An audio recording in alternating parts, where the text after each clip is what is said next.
जब माता लक्ष्मी जी एकांत में जाकर बैठी, तब स्वयं भगवान नारायण ने जाकर पूछा, लक्ष्मी बात क्या? लक्ष्मी जी कहती हैं, मेरे पास देने के लिए कुछ भी नहीं, एक इकन्नी भी मेरे पास एक सिक्का भी नहीं बचा जो मैं आपको दे दूं और इस देवासुर संग्राम में वो धन लग जाए। अब मेरे पास कुछ बचा नहीं, अब मेरे पास कुछ भी नहीं। तो भगवान नारायण ने कहा कि तुम्हारे भाई कुबेर को बुलाओ, कुबेर से पूछो, उसके पास कुछ होगा तो वो दे देंगे। आज ये कथा यहाँ निकली है तो अपने स्मरण में जरूर रखें इस बात को। जब भगवान नारायण के पास नहीं रहा, जब ब्रह्मदेव के पास नहीं रहा, माता लक्ष्मी के पास नहीं रहा, कुबेर के पास नहीं रहा, सबके पास की संपदा सारी की सारी देवासुर संग्राम में समाप्त हो गई, तब सारे देवताओं ने विचार करा इस देवासुर संग्राम में केवल एक देव अधिदेव महादेव सामने नहीं है, अपन उनके पास चलते हैं। इतने में पीछे से इंद्र ने आवाज लगाकर कहा कि जब नारायण के पास में इतना वैभव वो नहीं रहा, लक्ष्मी जी के पास इतना वैभव वो नहीं रहा, भगवान कुबेर जी के पास इतना वैभव वो नहीं रहा, स्वयं देवताओं के पास इतना वैभव देवासुर संग्राम में वो भी चला गया, तो भगवान शंकर तो कैलाश पर रहते हैं, वो तो अड़भंग हैं, भस्म लपेटते हैं, जटाजूट बांधते हैं, गंगा मस्तक पर रखी हुई है, शरीर पर उनके भस्म चढ़ी हुई है, उनके पास तो कोई मकान भी नहीं है, घर भी नहीं है, वैकुंठ जैसा ठाट भी नहीं है, कोई संपदा भी नहीं है, तो आप सब देवता शंकर भगवान के पास क्यों जा रहे हो? वो क्या देंगे? तब इतने में भगवान नारायण ने कहा, जिसके पास बहुत रहता है ना, वो कभी संसार में आकर नहीं कहता कि मेरे पास कितना है, एकदम साधारण रहता है, एकदम साधारण।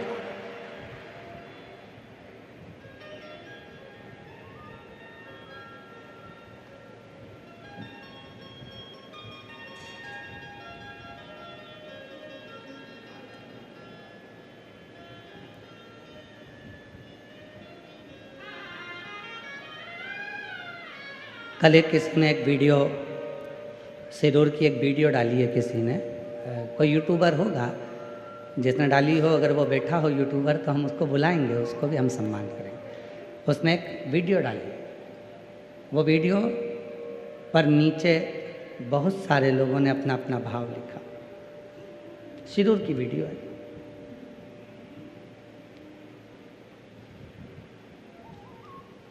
और उसमें सबसे ज़्यादा यदि कुछ लिखा है तो उसमें एक सुंदर बात लिखी कि 1 करोड़पति व्यक्ति यदि कोई कार्यक्रम कराता तो इन साधारण व्यक्तियों के बीच में नहीं जाता। और मैं उस वीडियो में लिखा था नीचे, श्री प्रकाश भाई इस पूरी पब्लिक के बीच में खड़े होकर रात्रि को नृत्य भी कर रहे हैं और आनंद भी कर रहे हैं।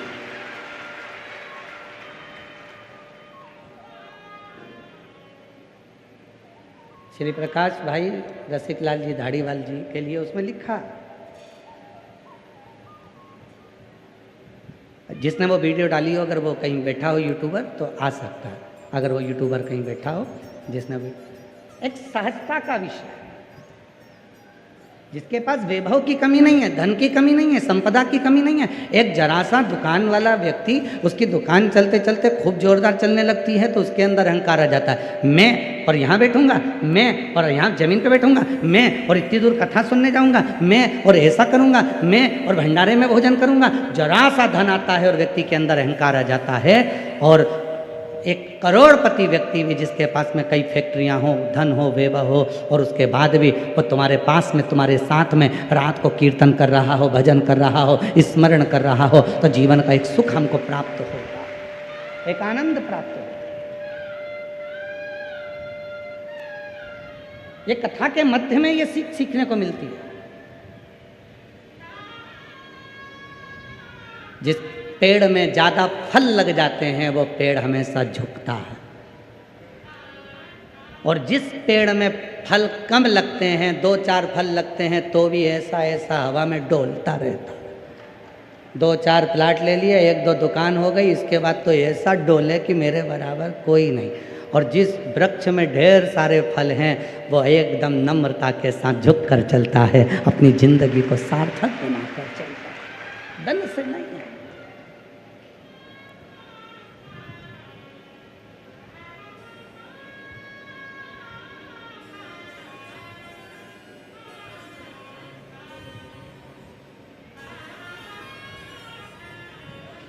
कल शाम को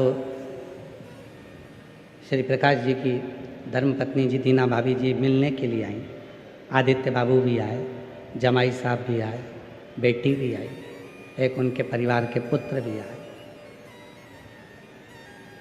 बातचीत करते करते करते करते श्रीमती दीना माता जी कहती हैं, भाभी जी कहती हैं कि गुरु जी अब हम जाएं, पंडाल में बहुत सारे लोग भोजन कर रहे होंगे तो सबको खड़े होकर भोजन कराना। सुनकर आत्मा तृप्त हो, मन तृप्त हो।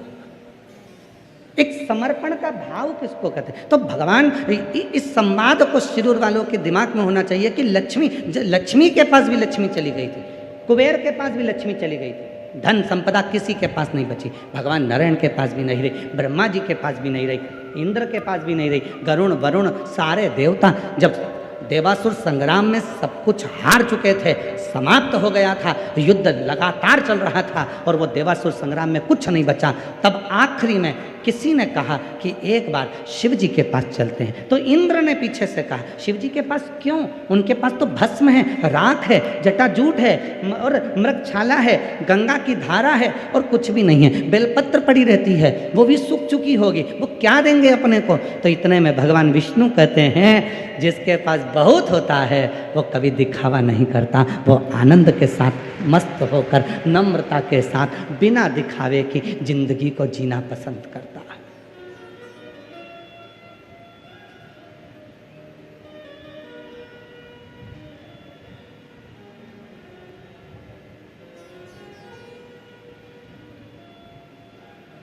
भगवान विष्णु ने कहा नहीं चलो उस भगवान शिव जी के पास चलो। तो इतने में फिर इंद्र ने कहा वो कुछ देंगे ही नहीं, उनके पास है ही नहीं।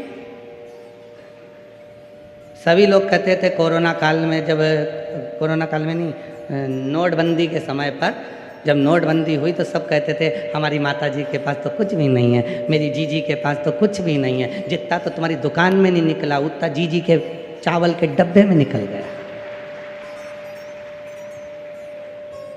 और चावल के डब्बे में निकल गया।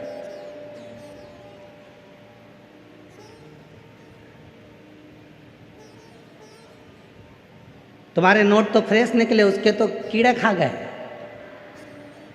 सोचो कितनी करोड़पति होगी जिसके नोट कीड़े खा रहे हैं।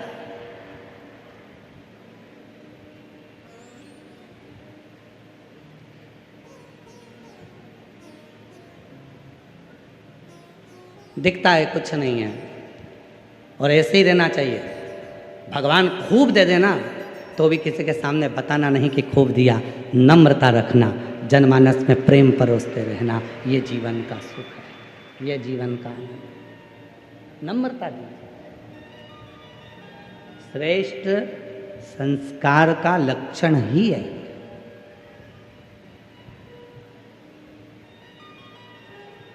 और सावधान होकर अपनी जिंदगी को जीते।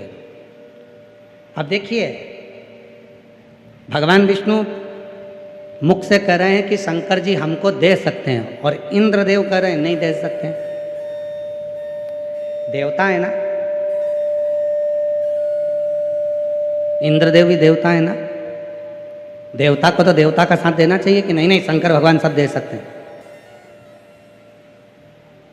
पर आज का जमाना इतना विचित्र चल रहा है, आज का जमाना आज से नहीं पूर्व से ही चला आ रहा है। जब देवता देवता के नहीं हो पा रहे हैं, इंद्रदेव भगवान शंकर के लिए कह रहे हैं कि वो नहीं देंगे, जब देवता देवता के लिए कह रहे हैं, तो आज के जमाने में कौन है जो आपका साथ देगा?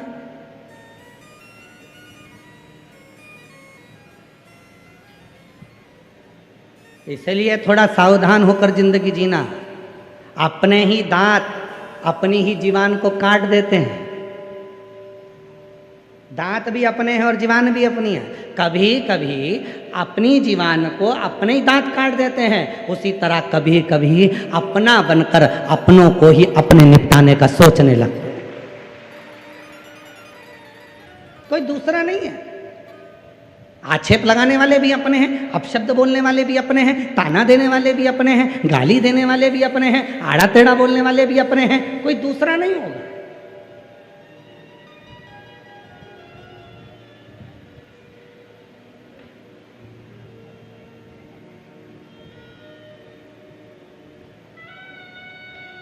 आज टीवियों पर बहुत, जब टीवी खोलो तो एक जंग छिड़ी हुई है सनातन में, एक दूसरे पर आक्षेप लगाने की, एक दूसरे को आड़ा टेढ़ा कहने की। कोई दूसरा नहीं बोल रहा, कोई दूसरा उंगली नहीं उठा रहा, कोई दूसरे धर्म का व्यक्ति आकर आक्षेप नहीं लगा रहा, कोई दूसरे धर्म का व्यक्ति आकर अपशब्द नहीं कर रहा है। अपने ही अपने को आक्षेप लगा रहा है, अपने ही अपने को ताना दे रहे हैं, अपने ही अपने को अपशब्द कर रहे हैं। और उसमें हमारा सनातन धर्म इन एक दूसरे की, सनातनियों की लड़ाई में हमारे सनातन धर्म को नीचे ले जाया जा रहा है। नीचे निवेदन है, एक होकर अपनी जिंदगी को जीने का प्रयास करो। कितना भी वैभव है आपके पास में, कितना भी धन है आपके पास में, कितनी भी संपदा है आपके पास में, कितनी भी विद्वत्ता है आपके पास में, कितना भी ज्ञान है आपके पास में, उसमें आपकी भीतर की नम्रता बताती है। दो हैं, एक लंका का राजा रावण और एक श्री हनुमान जी महाराज। आप सबके मुख से सुना है कि रावण विद्वान है। बोलो बोलो, आपने भी सुना है कि नहीं सुना कि रावण जैसा विद्वान दुनिया में कोई नहीं हो सकता, रावण इतना विद्वान है।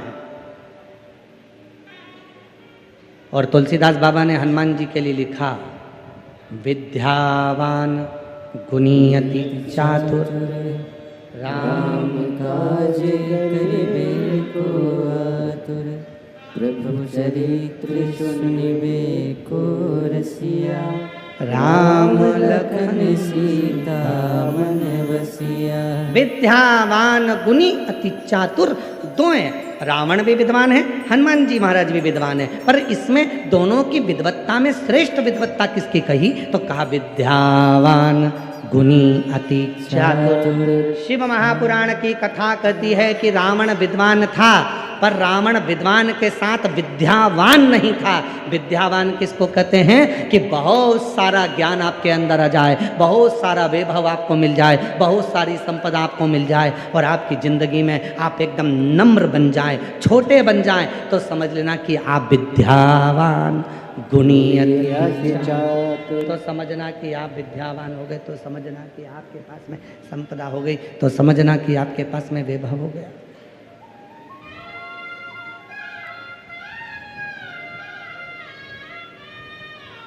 अब तुलसीदास जी ने हनुमान जी को विद्यावान क्यों कहा? रावण को तुलसीदास जी विद्वान कह रहे हैं, रावण को तुलसीदास जी विद्वान कर रहे हैं, पर हनुमान जी को विद्यावान कर रहे हैं, क्योंकि विद्वान बनना सरल है पर विद्यावान बनना कठिन है। हनुमान जी विद्यावान क्यों कहलाए? क्योंकि जब वो लंका में प्रवेश कर रहे थे, इतने बड़े नगर में प्रवेश कर रहे थे, सुरसा नाम की एक राक्षसी भी उनके सामने आ गई थी, लंकनी नाम की राक्षसी भी उनके सामने आ गई थी, और हनुमान जी एक छोटा सा रूप रखकर उनके सामने आ गए, उनके सामने नमन किया, प्रवेश करने लगे। और यही विद्वान की, एक विद्यावान व्यक्ति की सबसे बड़ी निशानी होती है कि जब आप किसी के पास जाओ, कितना भी धन तुम्हारे पास हो, कितनी बड़ी भी कुर्सी तुम्हारे पास हो, कितना बड़ा भी पद तुम्हारे पास हो, जिससे मिलने के लिए जा रहे हो वो भले छोटा या बड़ा क्यों ना हो, आपकी नम्रता से आपको उसको नमन करना चालू करना चाहिए।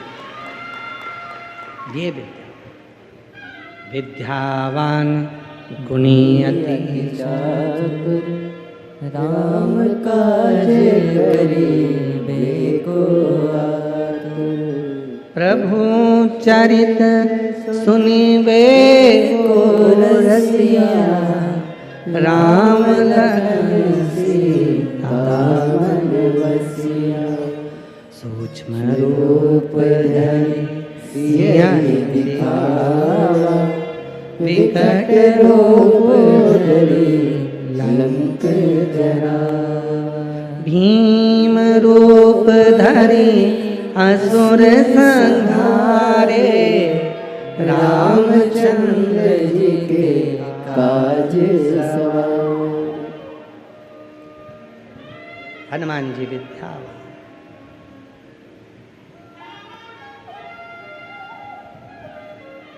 डॉक्टर बनो, इंजीनियर बनो, कमिश्नर बनो, कलेक्टर बनो, एसपी बनो, आईजी बनो, डीआईजी बनो, मंत्री बनो, संतरी बनो, कलंतरी बनो, तुम्हारी मर्जी पड़े जो बनो, पर उसके साथ विद्यावान गुणी अति चतुर। उसके साथ सबसे ज्यादा जरूरी है विद्यावान बनना। विद्यावान मतलब कोई भी मिले उससे नम्रता से हाथ जोड़कर नमन कर कर उसका आदर करना, यह विद्यावान की निशानी है, यह विद्वत्ता की निशानी।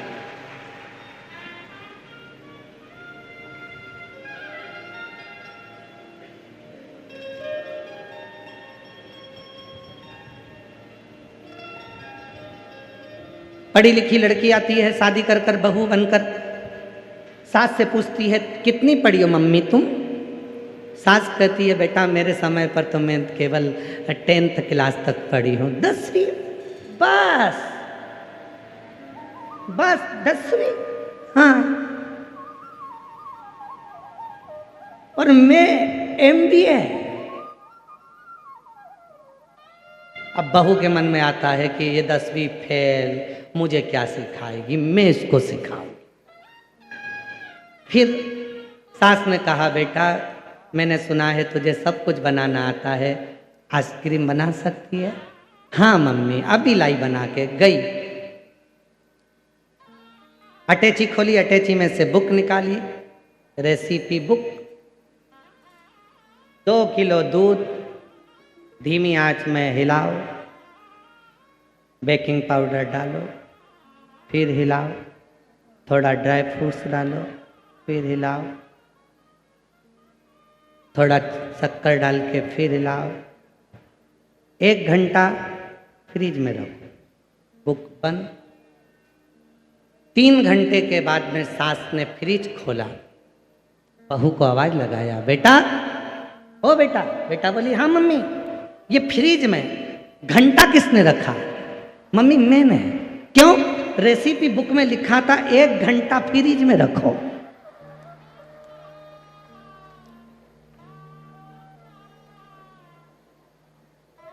सास ने कहा तेरी रेसिपी बुक में लिखा था 1 घंटा फ्रिज में रखो।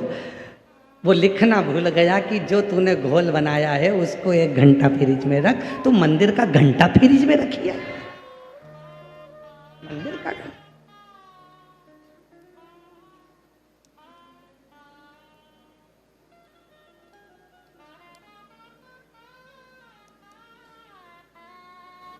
कल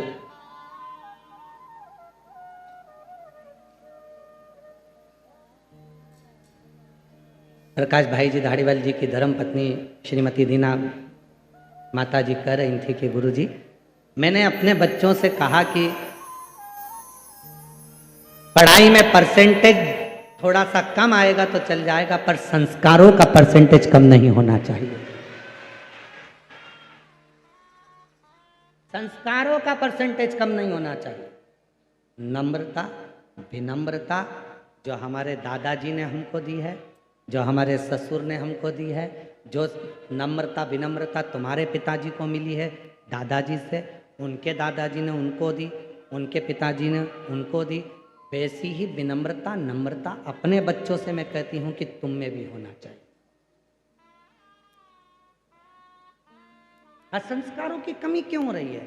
20 वर्ष तक माता पिता अपने बच्चे को राम बनाने की चेष्टा करते हैं। हर माता पिता सोचते हैं मेरा बेटा राम बनेगा, मेरा बेटा राम बनेगा, मेरा बेटा राम बनेगा। 20 साल तक बच्चे को पढ़ाते लिखाते, अच्छे अच्छे कॉलेज में भेजते, बहुत दूर दूर पढ़ने भेजते, अच्छी कोचिंग क्लास में भेजते, दिन रात पढ़ाते हैं और प्रयास करते हैं कि 20 साल तक मेरा बेटा पढ़ेगा, राम बनेगा। और 20 दिन की कुसंगति बेटे को मिलती है और वो राम की जगह रावण बन जाता है। संस्कारों की कमी हो जाती है, सभ्यता की कमी हो जाती है, मर्यादा की कमी हो जाती है, मान की कमी हो जाती है। वो समझ नहीं पाते।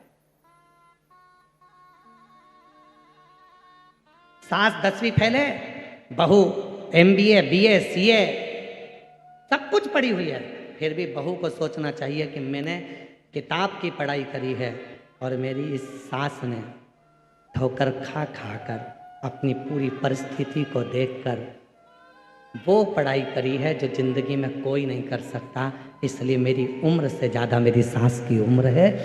पढ़ाई नहीं, उसकी विद्वत्ता देखो कि मेरी सास में विद्वत्ता कितनी है, मेरी सास में विद्वत्ता कितनी, वो देखो। उसकी विद्वत्ता देखिए, उसकी नम्रता देखिए।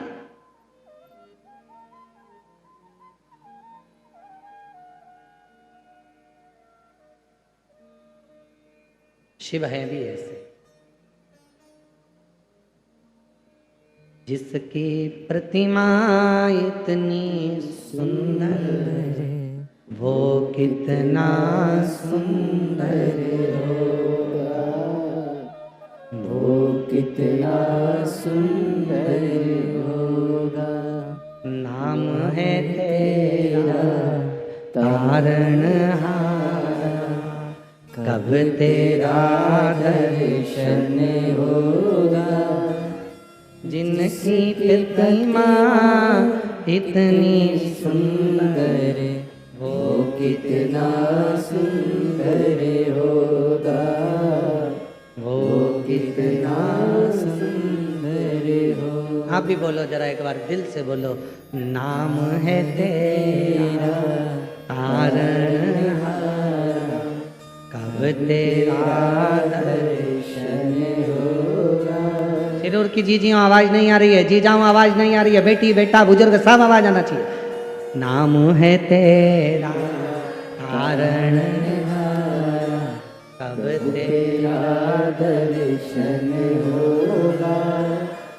जिसकी प्रतिमा कितनी सुंदर वो कितना सुंदर होगा, वो कितना सुंदर होगा। जब भगवान विष्णु जी कह रहे हैं कि शिव दे सकते हैं, तो भगवान नारायण मना कर रहे हैं, भगवान इंद्र मना कर रहे हैं, नहीं नहीं नहीं वो नहीं दे सकते।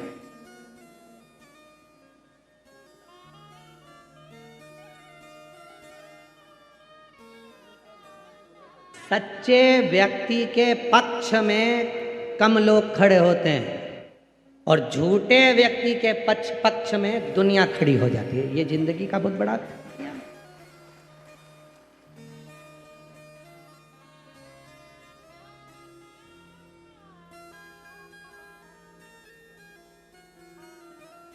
अभी रुद्राक्षोत्सव था, तो रुद्राक्षोत्सव का तीसरे दिन एक सोलापुर की एक बेटी आई और उसके माँ बाप भी उसके साथ में थे। तो उन्होंने पूछा, गुरुजी मेरी बेटी का अदालत में केस चल रहा है। हमने पूछा काय का चल रहा है? तो कहा तलाक का। हमने पूछा क्यों? तो कहा वो लड़का ठीक नहीं।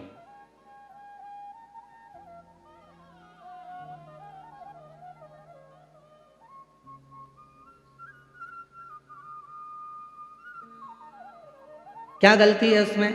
तो कहा वो अपने मम्मी पापा की सुनता है और इसकी बिल्कुल नहीं सुनता। हमने कहा ठीक। और नौकरी करता है कि नहीं करता? करता है। अच्छा बेटा तुम नौकरी करती हो? हाँ। कौन से जगह? का इस बैंक में मैं करती हूँ। ठीक। अब हमने उस बेटी के मम्मी पापा से कहा 2 मिनट के लिए बाहर बैठो। भाई से कहा तू इसके पास बैठ, और हमने उससे कहा बेटा एक बात बता कि अच्छा लड़का मिला है, ठीक है, आज वो अपने माँ बाप की सुन रहा है।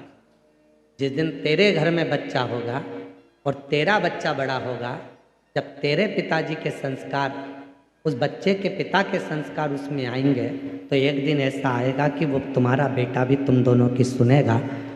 तब तुम्हें मालूम पड़ेगा कि जीवन में माता पिता की सुनना किसको। इतनी सी बात के लिए कि वो मम्मी उसको भड़का देती है, पापा उसको भड़का देते हैं, भाई बहन भड़का देती है, कोई उसको भड़का देता है। याद रखना, आज के ज़माने में कोई किसी को भड़काता नहीं है। आज का ज़माना इतना विचित्र है कि सब पढ़े लिखे हैं, सब एजुकेटेड हैं, सब विद्यावान हैं। सबके अंदर ऐसा कोई संसार का बच्चा नहीं है जो पढ़ा लिखा नहीं है। आज के बच्चे को पढ़ने के लिए कोचिंग भेजना पड़ता है। आज के बच्चे को सीए बनना है तो कोचिंग भेजना पड़ता है। आज के बच्चे को यदि कोई अच्छी पढ़ाई कर रहा है तो कोचिंग भेजना पड़ता है। पर आज के छोटे से छोटे बच्चे को मोबाइल सीखने के लिए कोचिंग नहीं भेजना पड़ता, वो तो पैदा होते से चालू हो जाता है। उस बच्चे को सिखाना नहीं पड़ता कि व्हाट्सअप कहाँ से खुलेगा, उस बच्चे को सिखाना नहीं पड़ता इंस्टाग्राम कहाँ से खुलेगा, उस बच्चे को सिखाना नहीं पड़ता कि मोबाइल का फंक्शन कहाँ से खुलेगा। जितने फंक्शन तुमको नहीं मालूम उतने तुम्हारी औलाद को मालूम, भले वो इतना सा। एसी के फंक्शन तुमको नहीं मालूम, तुम्हारी औलाद को मालूम, भले वो इतना सा। टीवी के फंक्शन तुमको नहीं मालूम, जितने उस बच्चे को मालूम। क्यों? उसका कारण था, जब बच्चा गर्भ में आया डॉक्टर ने कह दिया बेड रेस्ट, तुम दिन भर पलंग पर पड़ी रही।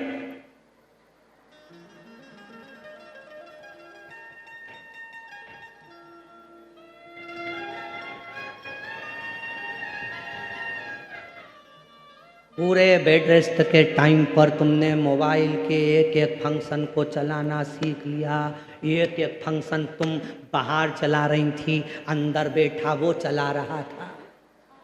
अंदर पैदा होने के बाद 4 महीने के बाद जैसे ही बच्चा रोया, मम्मी ने मोबाइल चालू करके उसके पास रखा, एकदम चुप, एकदम चुप। खाना नहीं खाता तो मम्मी ने मोबाइल नहीं चला दिया। एक मोटा हाथी, बच्चा चुप। मम्मी किसी से मिलने के लिए, मेहमानों से मिलने के लिए गई, बच्चा रो रहा था, मोबाइल पकड़ा के चली गई, बच्चा चुप। जाओ, भले तुम 2 दिन के लिए जाओ पर मोबाइल दे जाओ, बच्चा चुप। इतनी प्रीत। आप में से कितनी माताएं जो अपने बच्चे को मोबाइल की कोचिंग देने भेजा था? आप में से कितने भाई बैठे हैं जिन्होंने अपने बच्चे को मोबाइल की कोचिंग देने भेजा था? कोई माता पिता अपने बच्चे को मोबाइल की कोचिंग सीखने के लिए नहीं भेजता, मोबाइल चलाना सीखने के लिए नहीं भेजता। वो गर्व से सीख कर आता है, क्योंकि दिन रात माताएं चलाती हैं तो बच्चे के भी असर आ जाता है और वो कोचिंग सीख जाता है, उस मोबाइल को चलाना सीख जाता है। हमने उस बेटी से कहा, बेटा तुम अगर तलाक लो भी लोगी और मालूम पड़े कोई दूसरा मिला, ऐसा लड़का मिल गया जो तुम्हारी जिंदगी को बर्बाद कर दे, पीने वाला मिल गया, व्यसन करने वाला मिल गया, बच्चों पे क्या इफेक्ट पड़ेगा? तो कहा गुरुजी अब मैं क्या करूं? तो हमने कहा घर जाना, माता पिता को समझाना और अदालत से केस वापिस लेना। अदालत से केस वापिस, ठीक है।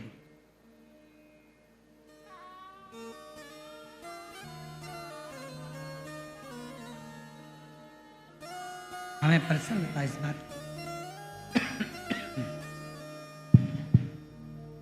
हमें प्रसन्नता इस बात की है कि कल उस बेटी ने सीहोर ऑफिस में मैसेज करा कि हमने केस वापस लेने के लिए कार्रवाई चालू कर दी।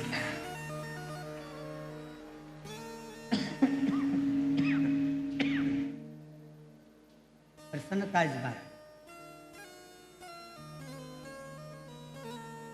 महाराज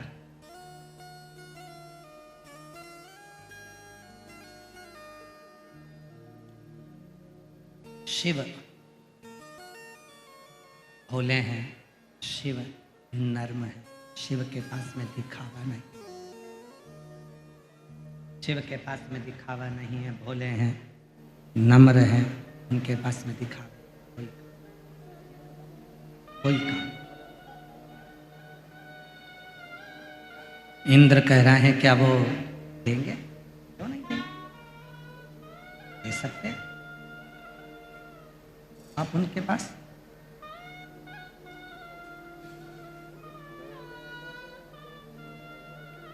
भगवान विष्णु कह रहे हैं कि एक बार भगवान शिव के पास चलना चाहिए। जब लक्ष्मी जी के पास में वैभव नहीं है,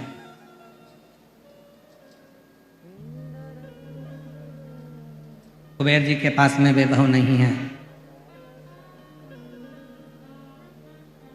संपदा है ही नहीं, किसी देवता के पास में वैभव नहीं है, तो शिव जी के पास वैभव कहां से आया?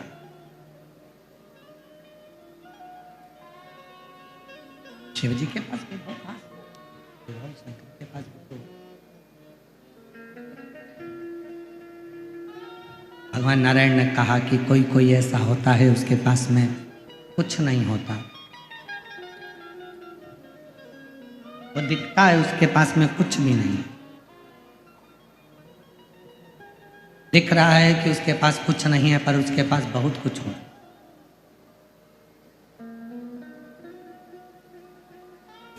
एक निवेदन करना चाहेंगे आप सबसे। अपने घर के बच्चों को साल में 1 या 2 बार नाना नानी के घर और दादा दादी के घर लेकर जरूर जाया करो। भले नाना नानी के पास देने के लिए कुछ नहीं होगा, पर उनका अपना अनुभव जरूर है। भले दादा दादी के पास में कुछ नहीं होगा, पर उनका अपना अनुभव जरूर है। अपने घर के बच्चों को लेकर नाना नानी के घर जरूर जाओ, दादा दादी के घर जरूर जाओ। क्यों? वो नाना नानी और दादा दादी के पूरी जिंदगी का जो अनुभव होता है वो अपने छोटे छोटे बच्चों को देते हैं, संस्कार प्राप्त होता है। वही सुख, वही संस्कार जीवन का सुख दे, वही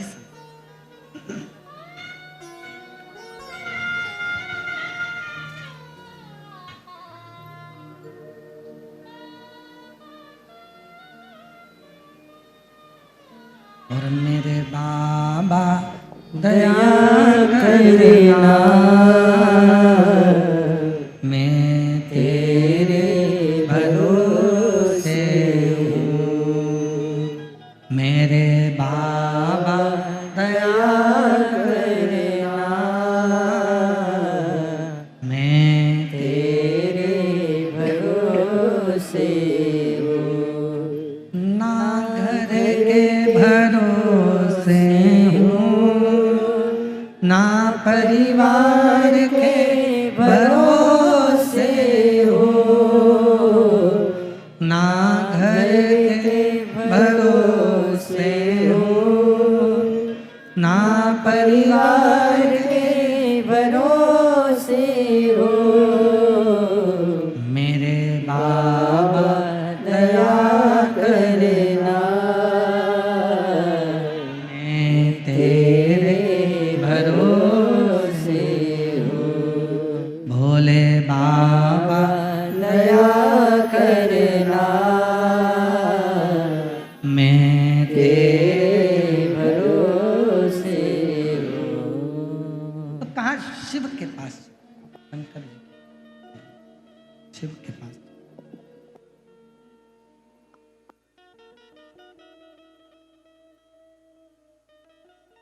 झूठ के साथ में, असत्य के साथ,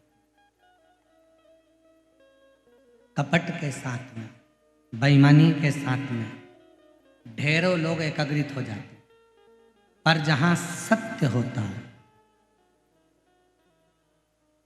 जहां ईमानदारी होती है, सत्य होता है, विश्वास होता है, जहां पर सत्य की कोई बात होती है, वहां कोई एकत्रित नहीं होता। बहुत कठिन है उनको एकत्रित करना, बहुत कठिन।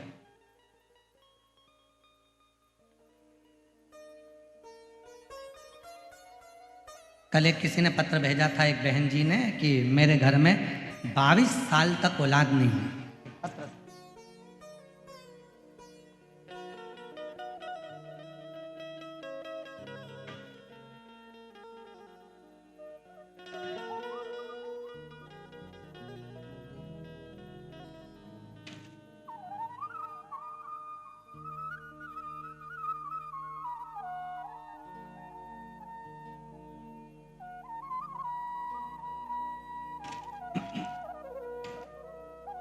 शंभु शरण पड़ी, मांगो घड़ी रे घड़ी, दुख काटो, दया करी दर्शन आपो।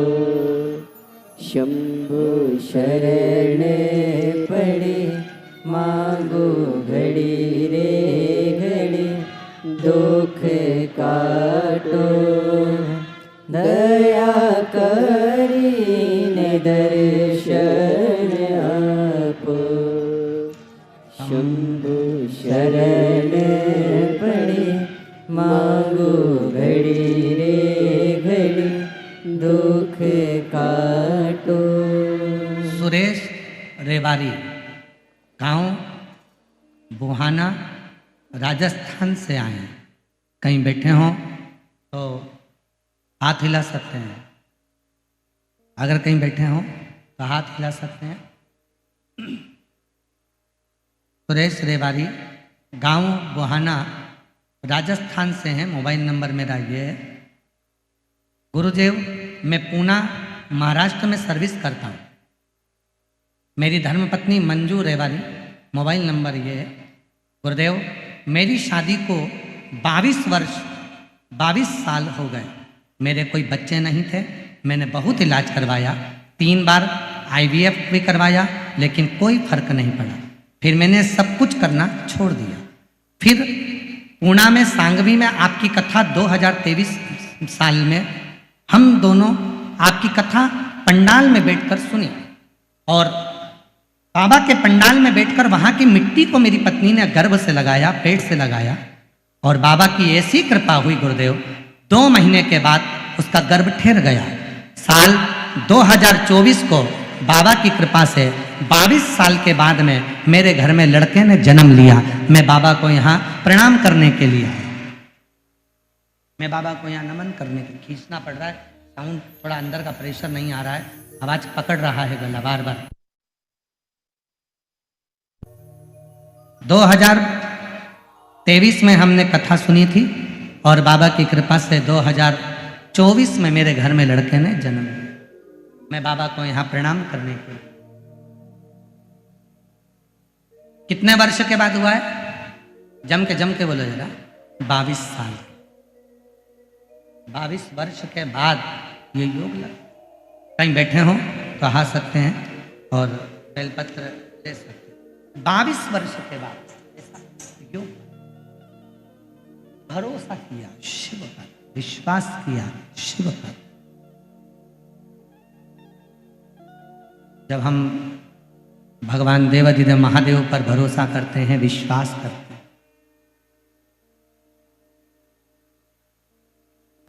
और जब शिव जी पर हमारा पूर्ण भरोसा होता है, विश्वास होता है, दृढ़ता होती है, तो शिव करुणा करना प्रारंभ करते।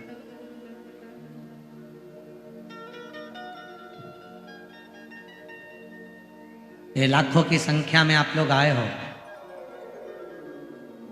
क्या लेकर आए हो अपने साथ? एक विश्वास,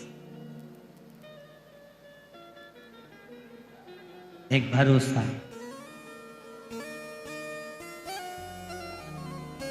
एक दृढ़ता, बाबा के प्रति आपका भरोसा।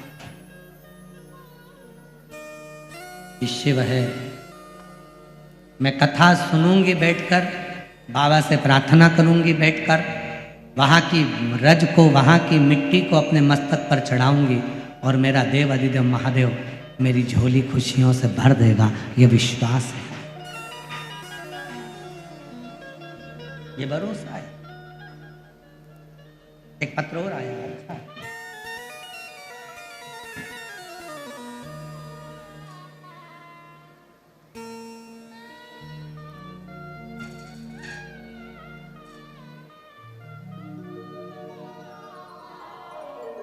लता रामदास पाटिल, पता कोपरगांव, जिला अहिल्यानगर, मोबाइल नंबर मेरा ये है।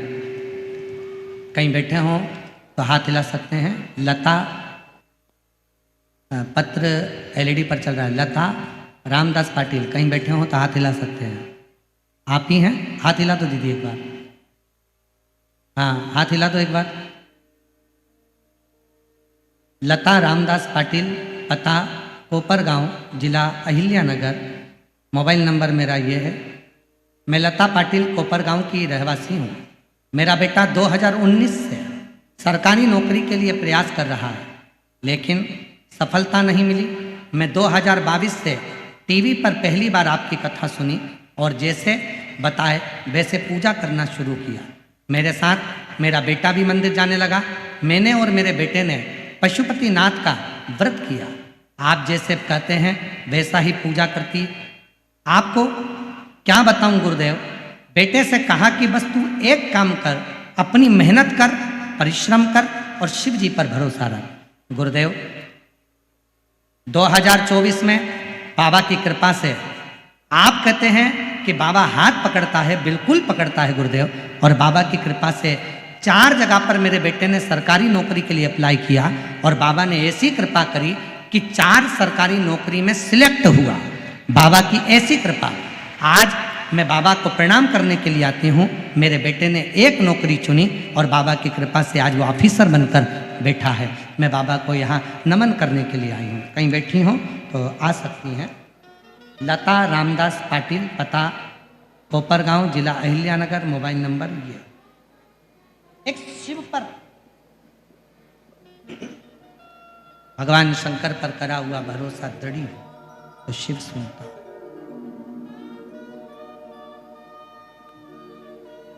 बोल बम का नारा है, आवाज नहीं आई है। बोल बम का नारा है, सारी समस्या का हल श्री शिवाय, श्री शिवाय। एक लक्ष्य अपने भीतर है और वो लक्ष्य यदि भीतर है वो मंजिल तक जरूर पहुंचे, मंजिल तक।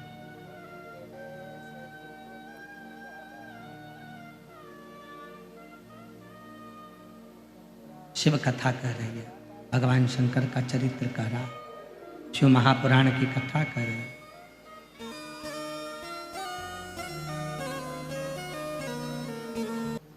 बाकी के सभी देवता गए पर इंद्र नहीं। इंद्र पहुंचे, उनको मालूम था कि वहां जाएंगे अभी तो कुछ मिलना तो है नहीं, प्राप्त तो होना नहीं। कुछ मिलना तो वहां पर जाकर है नहीं, तो जाकर करेंगे क्या। चले भगवान नारायण, भगवान ब्रह्मा, देवता सभी पहुंचे। आइए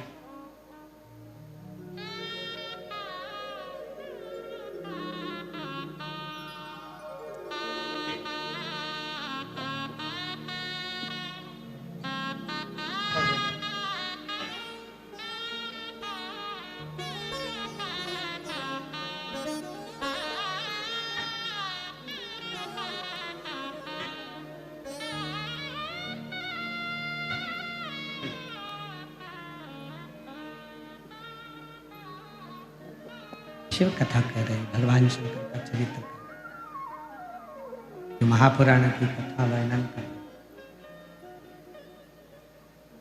शिव तत्व कह रहे। ब्रह्मदेव गए, भगवान विष्णु गए, ब्रह्मा जी भी गए, भगवान विष्णु। इंद्र नहीं गए। और इंद्रदेव के साथ में जितने भी देवता और थे वो भी नहीं गए।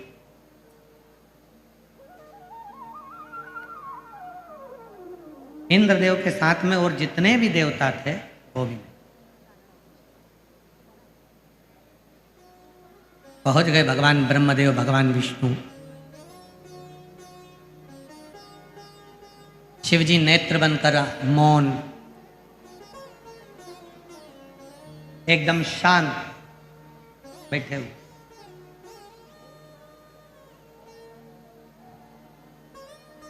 कभी कभी मन में आपके भी एक आध बार तो ऐसा प्रश्न उत्पन्न होता ही होगा।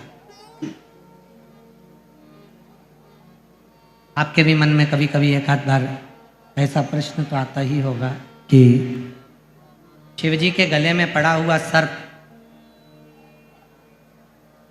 शिवजी को डसता नहीं होगा क्या?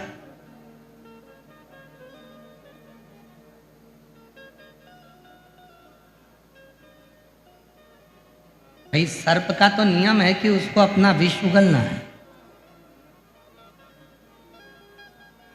सर्प का तो नियम है कि उसको अपना विष त्यागना है। और सर्प अपने विष को त्यागता रहता है। पर शिवजी के गले में वासुकी नाग पड़ा हुआ है, क्या वो विष नहीं उगलता होगा? उगलता है।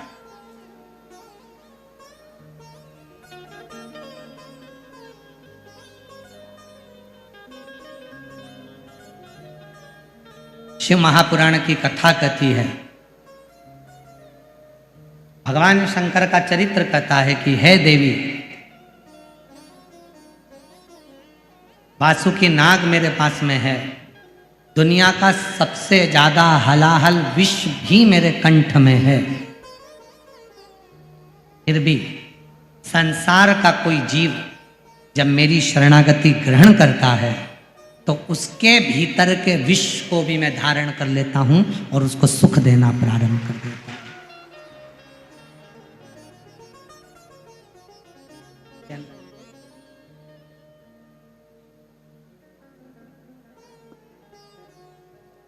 जो विष उसके अंदर है मैं उसको धारण करता हूं और उसको मैं सुख देता हूं, आनंद देता हूं, श्रेष्ठता देता हूं, सुख प्रदान करता हूं, अच्छा देने का प्रयास करता हूं।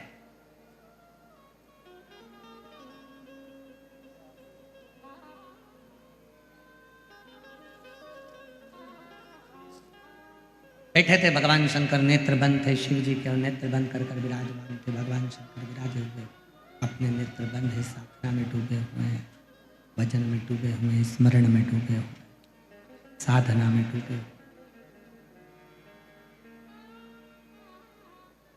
ब्रह्मदेव ने आवाज लगाई हर हर महादेव, भगवान विष्णुदेव ने आवाज लगाई हर हर महादेव,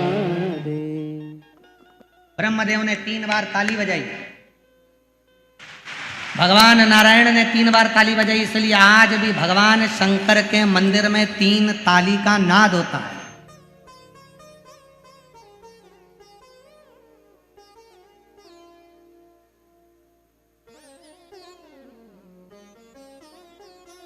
और याद रखना वो 3 ताली कोई साधारण नहीं है। भगवान शंकर के एक गण है जिनका नाम है चंड, जो शिव जी के मंदिर के द्वारपाल होते हैं, शंकर जी के मंदिर के रक्षक होते हैं। क्या नाम है उनका? चंड। जो शिव मंदिर के द्वारपाल हैं, भगवान शंकर के मंदिर के रक्षक हैं। शिव मंदिर के द्वारपाल हैं, शंकर जी के मंदिर के जो रक्षक हैं वो चंड है।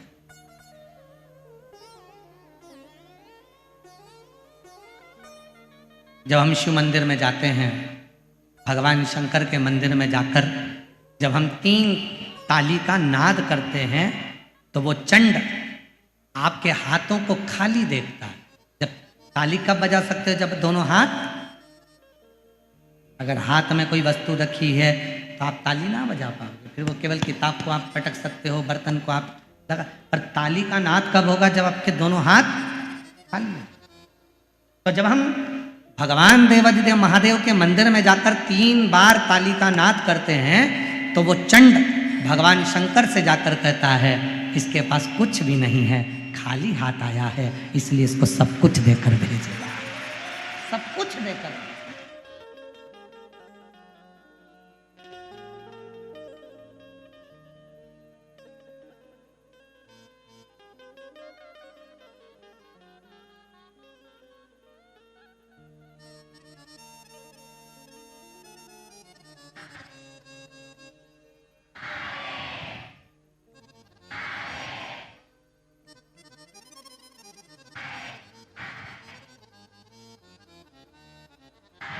इसको सारा सुख दे दे।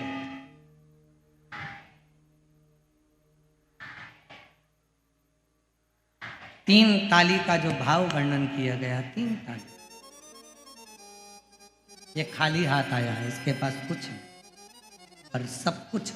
मात पिता तुम में शरण गहूं मैं किसकी, स्वामी शरण गहूं मैं किसकी, तुम बिन और न दूजा, प्रभु बिन और न दूजा, आस करूं मैं किसकी।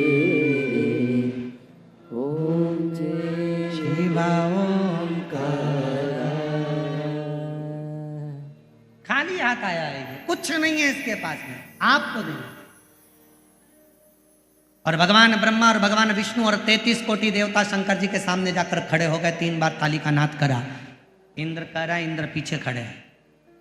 भगवान नारायण कह रहे हैं, इंद्र देख ले, मांगना किसी और से नहीं, मांगना तो केवल भोले नाथ से मांगना।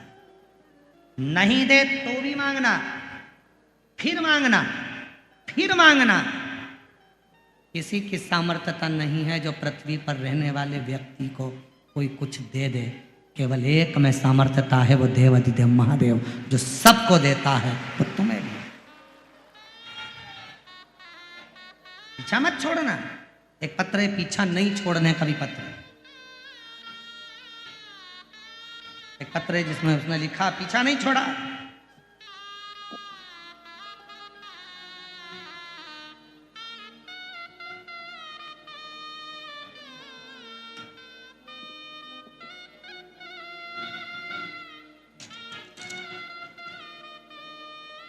मैं सरस्वती सुधीर कानड़े, मैं सिंगड़ रोड पुणे में रहती हूँ। कहीं बैठी हो आप ही हैं?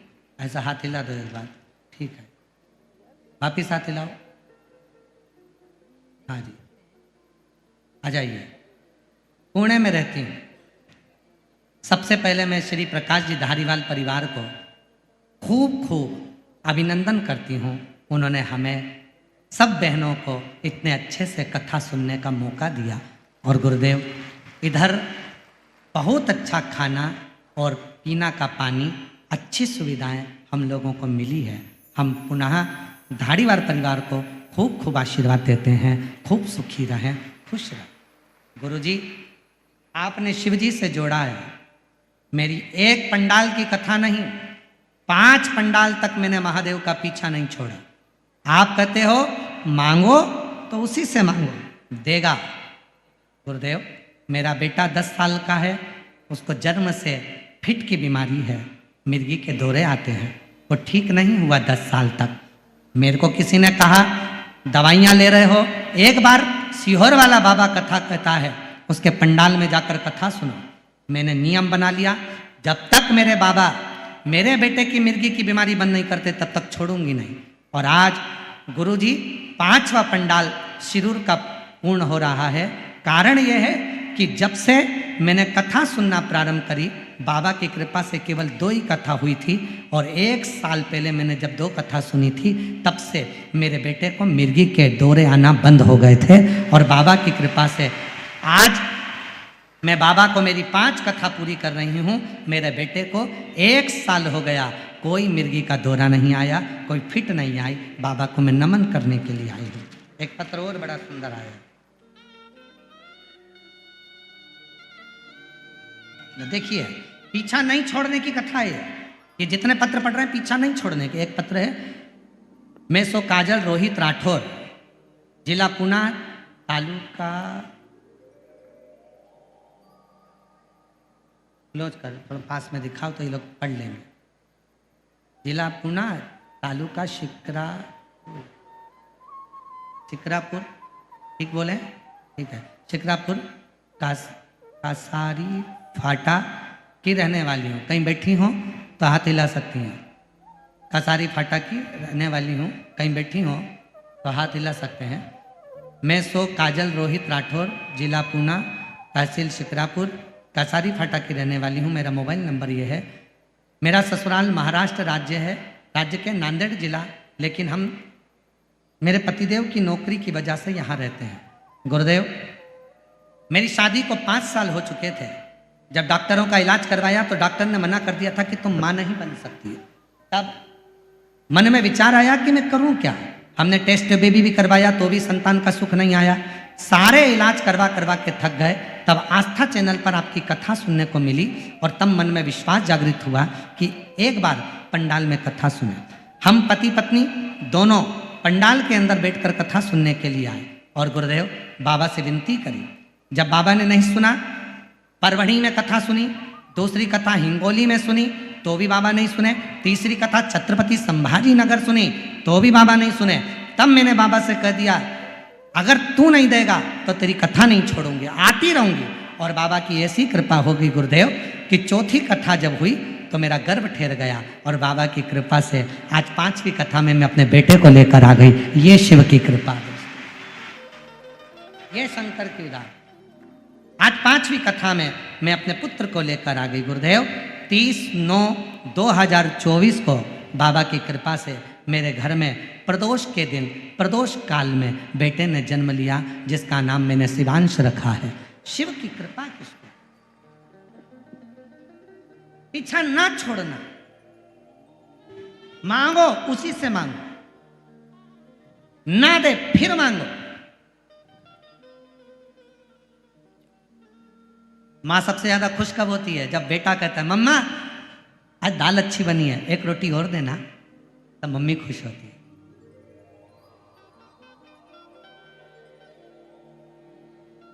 मम्मा देव ना, थोड़ी सब्जी और देव ना, अच्छी बनी है, तब मम्मा खुश होती है, माँ खुश होती है। मेरा बाबा कब खुश होता है?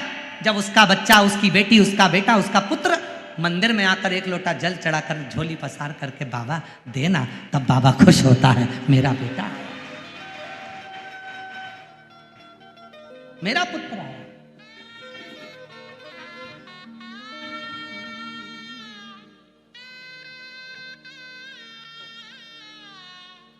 ऐसे दयालु नाथ से रिश्ता बनाइए, ऐसे दयालु नाथ से रिश्ता बनाइए। दीदी कह रही है मैं खुद हॉस्पिटल में नौकरी करती हूँ। मेरा बेटा 10 साल से फिट की बीमारी में था, ऐसा कोई अस्पताल नहीं छोड़ा जिसमें ना दिखाया। और गुरुदेव बाबा का पीछा पकड़ लिया तो 1 साल से मेरे बेटे को मिर्गी के दौरे नहीं आए। मेरे बाबा ने कृपा कर दी, नहीं तो हर 2 दिन में तकलीफ में आ जाता था।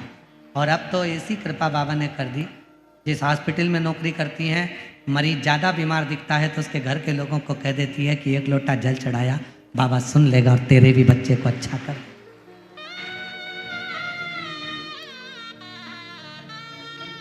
ऐसा करिश्मा होगा जो हुआ कभी नहीं, ऐसे दयालु नाथ से रिश्ता बनाइए।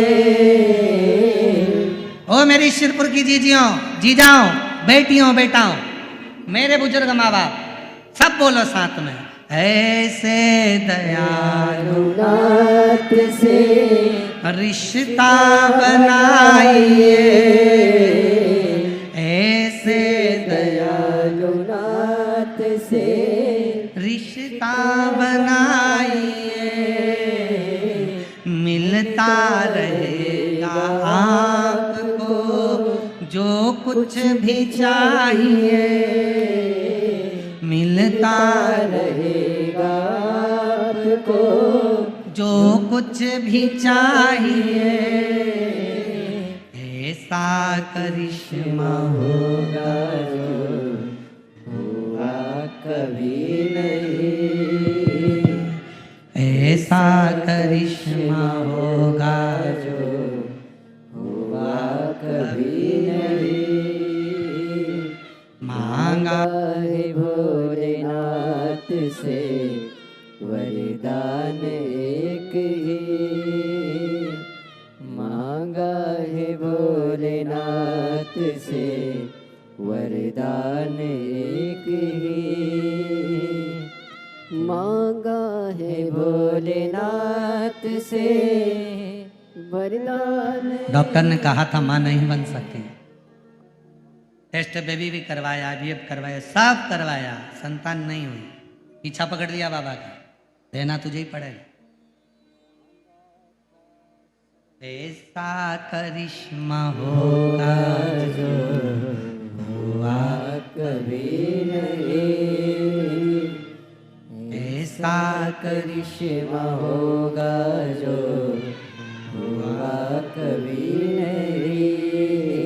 मांगा है भोलेनाथ से वरदान एक ही, मांगा भोलेनाथ से वरदान एक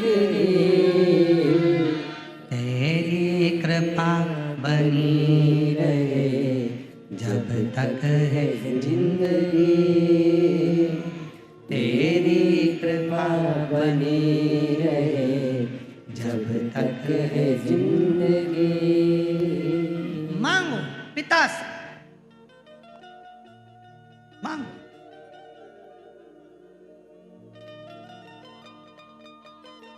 परमात्मा पर भरोसा करने वाला और प्रदोष का व्रत करने वाला कभी खाली झोली लेकर नहीं जाता, याद रखना।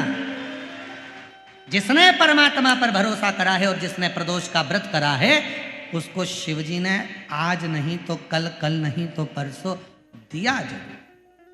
जिसने बाबा पर भरोसा करा, जिसने सोमवार, पशुपतिनाथ ऐसे व्रतों को जो धारण करता है, कोई 16 सोमवार करता है, कोई पशुपति व्रत धारण करता है, कोई प्रदोष व्रत करता है, कोई सोमवार की अष्टमी का व्रत करता है, जो मांगा देगा।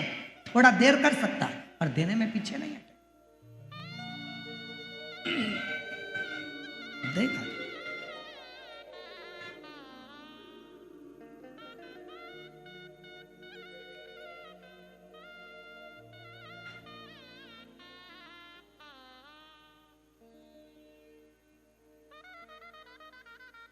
सारे देवता रोज भ्रमण पर नहीं निकलते।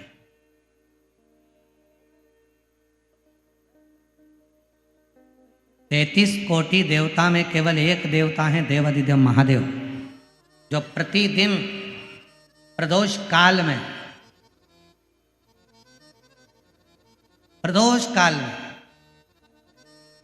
शाम के समय अपनी अर्धांगिनी मां पार्वती जी के साथ भ्रमण पर निकलते हैं अपने भक्तों का दुख मिटाने के लिए। प्रतिदिन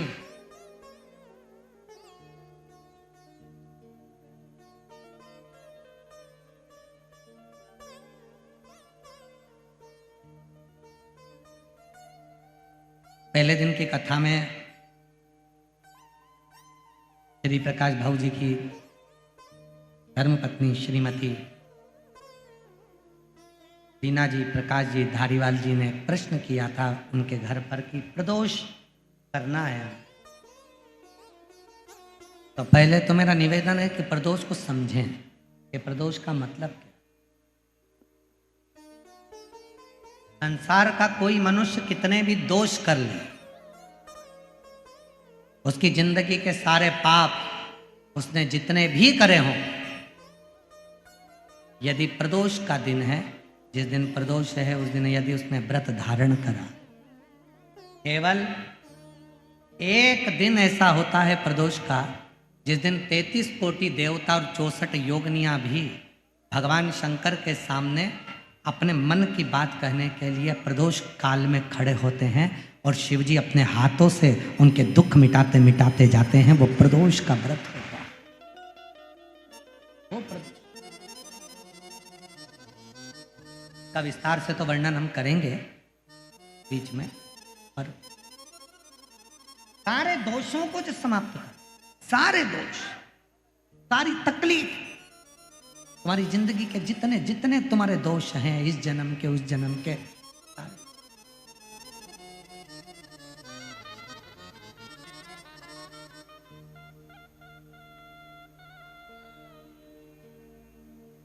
और जब भगवान शिव से आप निवेदन करते हैं, प्रार्थना करते हैं, उनसे अपने मन का भाव कहते हैं, प्रार्थना करते हैं, निवेदन करते हैं, तो शिव उसको स्वीकार करते, स्वीकार। खड़े हैं देवता, भगवान शिव नेत्र बंद करके बैठे, भगवान विष्णु, भगवान ब्रह्मा सब देख रहे हैं, इंद्रदेव पीछे खड़े हैं और पीछे से देख रहे हैं। उनको मालूम है नहीं मिलेगा,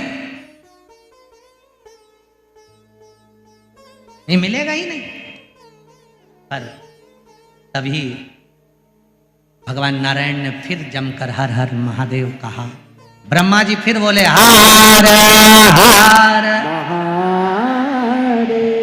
और भगवान नारायण ने और भगवान ब्रह्मा ने 3 बार ताली का जो नाद किया। चंड ने भगवान शिव को सूचना दी, सूचना देकर भगवान शंकर के नेत्र खुल गए और शिव जी के जैसे ही नेत्र खुले, बाबा ओ घड़दानी ने, भगवान शंकर ने नेत्र खोलते ही सामने खड़े हुए भगवान विष्णु को, भगवान ब्रह्मा जी को, देवताओं को देखा और पूछा कि आप यहाँ पधारे, मुझे आज्ञा करते मैं आ जाता, आप मुझे कहते, आप मुझे बोलते तो मैं पहुंच जाता, आप आए मुझे तो बुलाते, मैं पहुंचता आपके दरवाजे पर।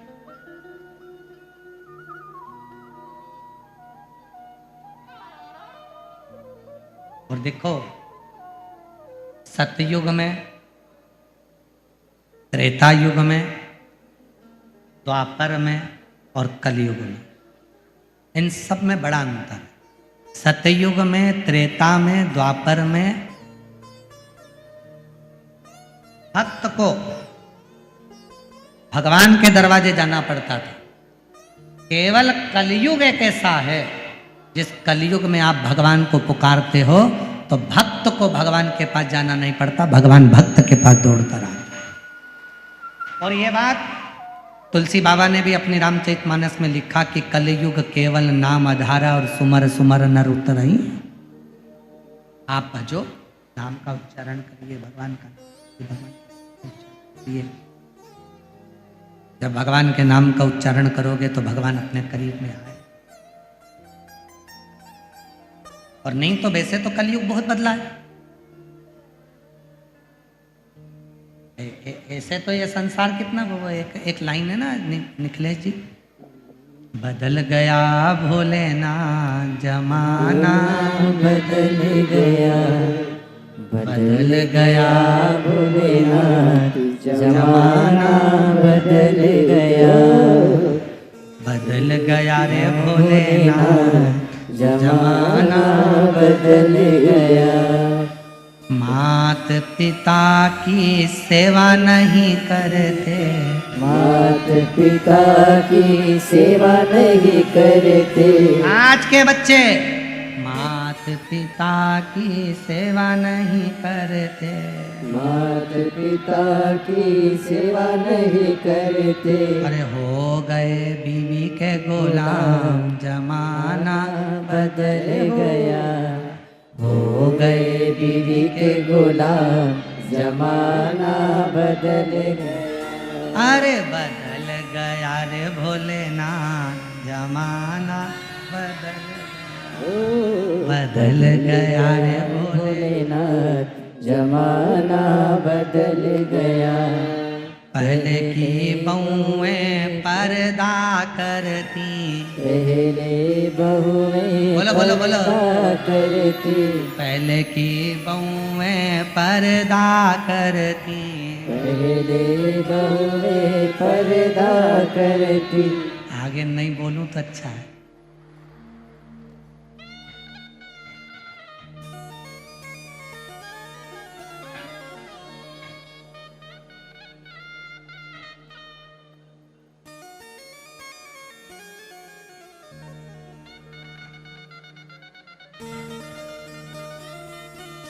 अब तो सास पर्दा कर लेती। बदल गया रे भोलेनाथ जमाना बदल गया, बदल गया रे भोलेनाथ जमाना बदल गया। कितना संसार बदल गया, सब कुछ बदल गया, सब कुछ। भोजन करने बाहर जावे, भोजन करने बाहर जावे,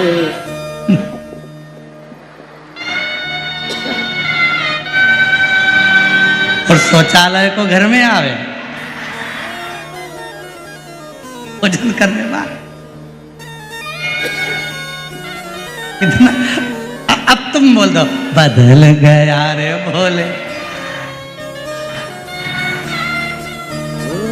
बदल गया रे।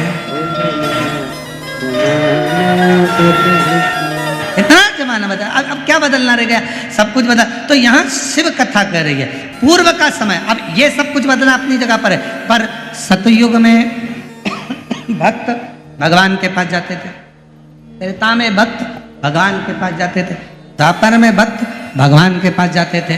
केवल एक कलयुग ऐसा है जहां बैठकर आप शिव को पुकारोगे, मेरा शंकर भगवान आपके दरवाजे पर आकर खड़ा है। केवल कलयुग।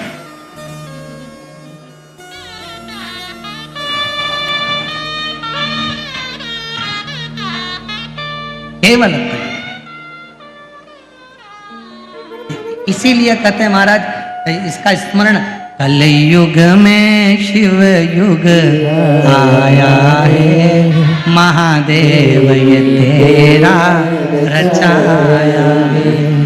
कलयुग में शिव युग आया है, महादेव ये तेरा रचाया है। ये कलयुग की प्रधानता है कि भगवान शंकर का जितना भजन करोगे, शिव का जितना भजन करोगे, शंकर का जितना स्मरण करोगे, भगवान शंकर का जितना मंत्र जाप करोगे, नाम जाप करोगे, शिव जी का जितना स्मरण करोगे, शंकर भगवान तुम्हारे करीब में आकर खड़े हो जाएंगे। भगवान विष्णु जी करें, भगवान ब्रह्मा जी करें, भगवान भोलेनाथ के नेत्र खुल गए, क्या चाहिए? भगवान ने जैसे ही पूछा क्या चाहिए, नारायण कहते हैं प्रभु लक्ष्मी के पास भी लक्ष्मी नहीं है, कुबेर के पास भी वैभव नहीं है, सारा देवासुर संग्राम में समाप्त हो गया है, आप कृपा कर दो, हमें पुनः वापिस जो हमारे पास कुछ नहीं है सब कुछ दे दीजिए।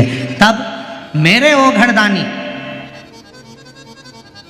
तब मेरे शंकर भगवान एक रूप धारण कर लिए जिसका नाम है, मेरे शंकर भगवान का एक नाम हो गया, कुबरेश्वर महादेव भगवान की।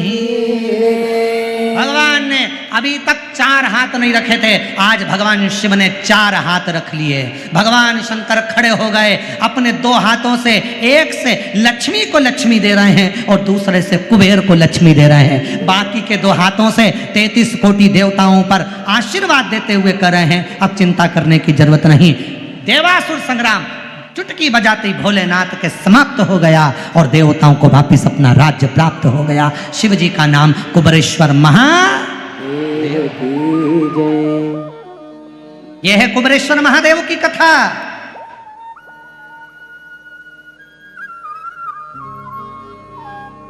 यह है भगवान शंकर के कुबरेश्वर बनने की कथा कि कुबेर को भी खजाना देने वाले, लक्ष्मी को संपदा देने वाले, जब कुछ नहीं तब वो शिव देता,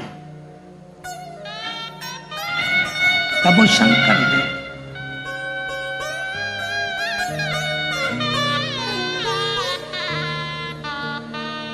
इसीलिए कहते हैं अजब निराली, अरे अजब निराली है भोले की लीला, अजब निराली है शंकर की लीला, अजब निराली है। सिर पे जटा है हाथ में डमरू, लीला अपरंपार। सिर पे जटा है हाथ में डमरू, लीला अजब निराली, अजब निराली है भोले की लीला, अजब निराली है शंकर की लीला, अजब निराली है। भगवान शिव ने खड़े होकर एक हाथ से लक्ष्मी को लक्ष्मी दे रहे हैं, दूसरे हाथ से कुबेर को लक्ष्मी दे रहे हैं। भगवान आनंद के साथ, गले में सर्प पड़ा है, मस्तक जटा है, चंद्रमा लगा है, गले में रुद्राक्ष की माला है और मेरे कुबेरेश्वर महादेव,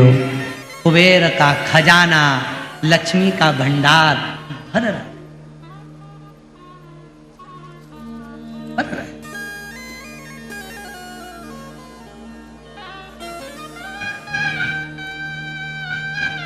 हमने पहले भी कथा में 2 दीप का वर्णन किया, आज फिर कथा में 2 दीप का वर्णन कर।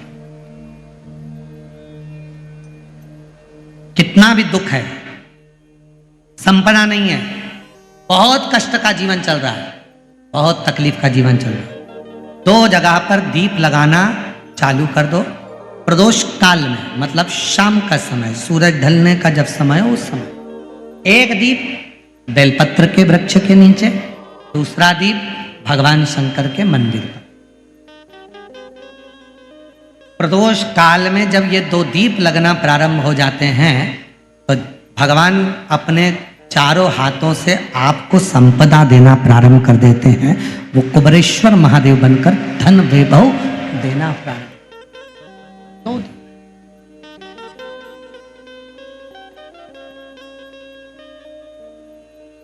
और दोनों दीप फूल बत्ती के होना चाहिए, लंबी बत्ती के नहीं।